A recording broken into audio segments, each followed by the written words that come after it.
Good morning, students. So today we will study conflict management.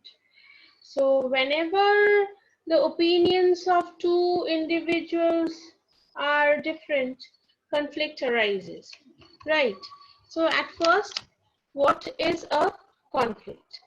So in a layman's language, whenever there is a fight or whenever there is a conflict, whenever there is a rift between two individuals or group members, it is a conflict. Okay, so two people cannot think alike, right?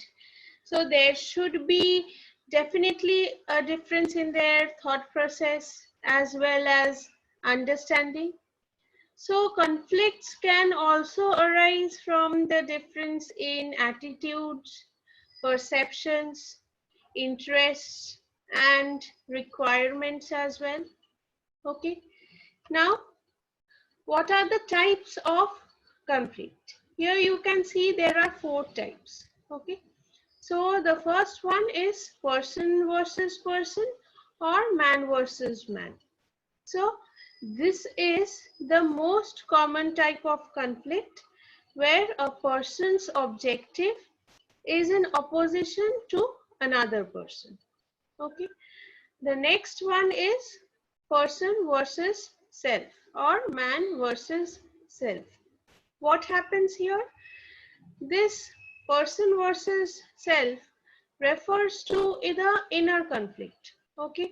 When a person's objective is in opposition to his or her own values or long-held, deep-seated beliefs. Understood? Now the third one is person versus society or man versus society. So what happens here? This particular part is an external conflict, okay, between characters or persons and societal norms. Here, the person's values or beliefs go against what is deemed accepted by the society. Understood? Now, the last part is person versus nature or man versus nature. What happens here? Here, the person is hindered by or fighting against some natural forces like weather, or it can be animals or climate change. Understood? So now we will learn what are the skills that are required to manage conflicts. Okay, so the first very important skill which is required is active listening.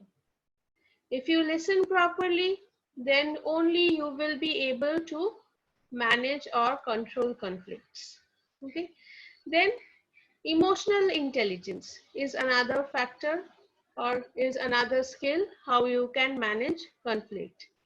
Then patience, impartiality, positivity, then open communication. Okay. Then you should not be very defensive. Then you have to maintain a calm tone as well as your approach should be positive.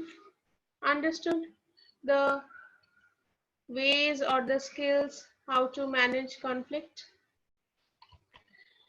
Now, these are few ways how you can handle conflicts.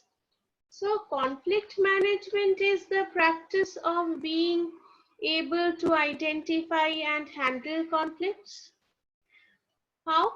Sensibly, fairly, and efficiently. Yes.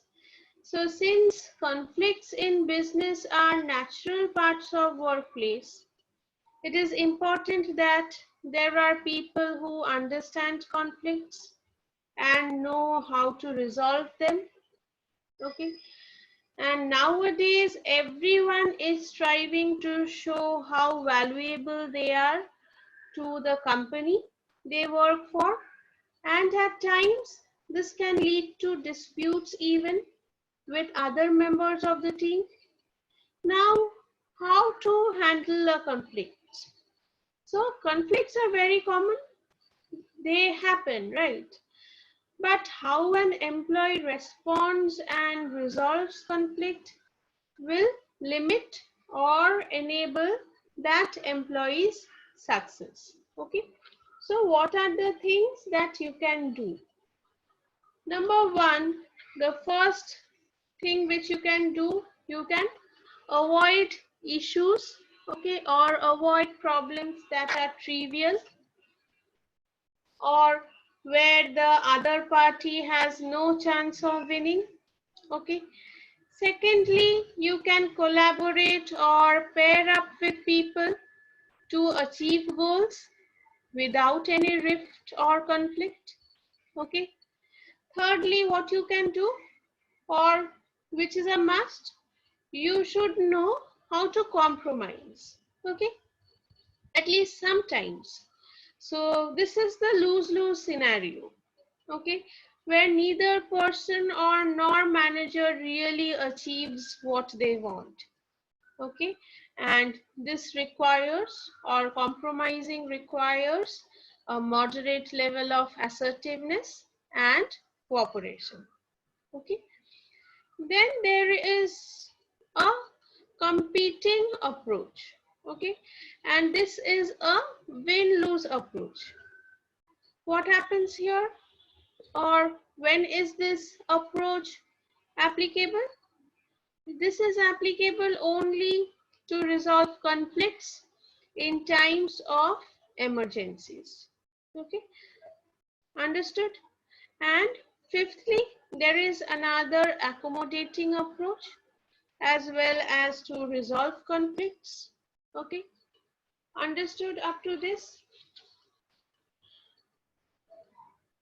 And this accommodating approach is effective when the other person is an expert, or he or she has a better solution to a problem, to a conflict, okay, understood. So today up to this, thank you.